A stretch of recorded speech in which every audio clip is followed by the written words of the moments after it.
All right, as we go ahead and start the downswing now, leading with the hip, you'll see him move laterally towards the target. That's right. That's what needs to happen. The hips will move laterally. The upper body kind of hangs back, though. He's still at arm parallel to the ground. He still has quite a bit of the angle there in the wrist. So go ahead and try to get you to the same point. We see your hips move into the target.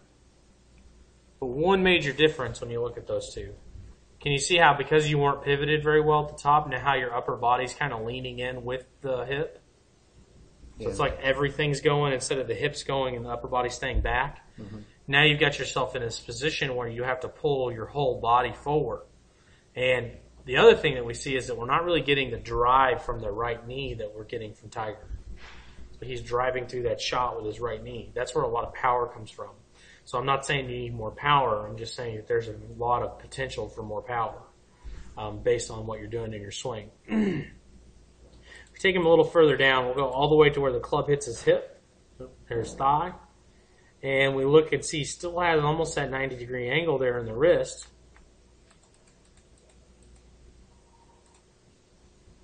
We get the hands to about the same point over here, and we're seeing a major difference in the two, right?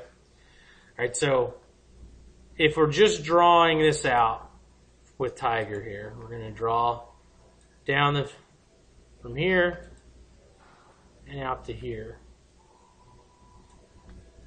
And then we're going to go ahead and draw the same here. And draw down to your arm.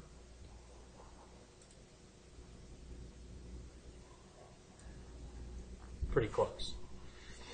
Big difference in the angle that we're maintaining, right? We need to hold that as close to 90 as we can, as long as we can. So you do what we call a cast. And I'll explain the cast a little bit more in depth to you here in a minute. But the cast is essentially where your hands cast the club down. So as it's coming down, instead of just turning your shoulders through, you're also throwing your hands in a casting motion. So that right there in itself, I'll tell you what it's going to cause. That's your high ball flights. So the ones you hit high is because you're cast.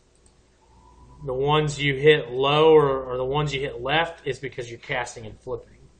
And we'll get into the flip here in just a second. So we'll go ahead and go a little further in. You see how his hands are well out in front of that golf ball before impact? Mm-hmm. Your hands are just barely in front. And another thing, you said you felt like this one was pretty good. So this is the one you said, that felt pretty good. The other ones you said you felt like you hit behind them were fat. Mm-hmm. Do you see that mark on the ground there where it's white or a lighter color? That's because you hit behind the ball. That's where that club hit the ground. When you could take it back a frame, see how it's not there? It's there and then not there. That's from the club hitting the ground. So that right there shows me that you hit behind the ball. That's a good amount. You hit back around your right foot. And that was one you hit better. All right, so we're hitting off mats. You're not getting the feedback that you would on ground, but I can still see it. All right, we can still see that you hit behind it. I look for this with everybody so I can see how good contact really is. We have to train this contact, but the reason you hit behind it like that was because you casted the club. If you hadn't have cast the club, it would never be able to get down there.